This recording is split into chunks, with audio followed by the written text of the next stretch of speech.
नमस्कार, मी सुषमा तुमच्या सगळ्यांचं हेल्दी आणि लिगल हेल्थमध्ये स्वागत करते. सोलकढी ही सगळ्यांनाच माहिती आहे, अतिशय उत्तम आरोग्यासाठी आहे. तणावमुक्त करणारी आणि थंड अशी सोलकढी ही आपल्याला खूप छान सुंदर रूप देते, तेजस्वी चेहरा देते. कारण त्याच्यामध्ये अँटीऑक्सिडंट्स असल्यामुळे आपल्या चेहऱ्यावरच्या सुरकुत्या नाहीशा होतात आणि त्वचा तजेलदार होते. त्याचप्रमाणे तुम्हाला जर साखर तुमच्या शरीरातली वाढली असेल तर ती नियंत्रित करते. तुमचं बॅड कोलेस्ट्रॉल असेल तर ते नियंत्रित करतं. त्याचप्रमाणे तुम्हाला अपचनाचा त्रास होत असेल तर तुमचं अपचन ते दूर करतं.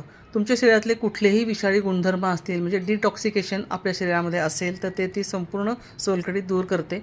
त्याचप्रमाणे तुमच्यात उष्णता वाढली असेल शरीरामध्ये तरीसुद्धा सोलकढीमुळे थंडावा निर्माण होतो आणि सोलकढीच्या या गुणधर्मामुळेच आपल्याला थंडावा निर्माण होतो आणि सोलकढीचे अत्यंत फायदे आपल्याला होतात. सोलकढी प्यायल्यामुळे कुठलाही सॉफ्ट ड्रिंक पिण्यापेक्षा सोलकढी नक्कीच चांगली आहे. आपल्या चेहऱ्यावरचे पुरळ वगैरेसुद्धा ही सोलकढी दूर करते.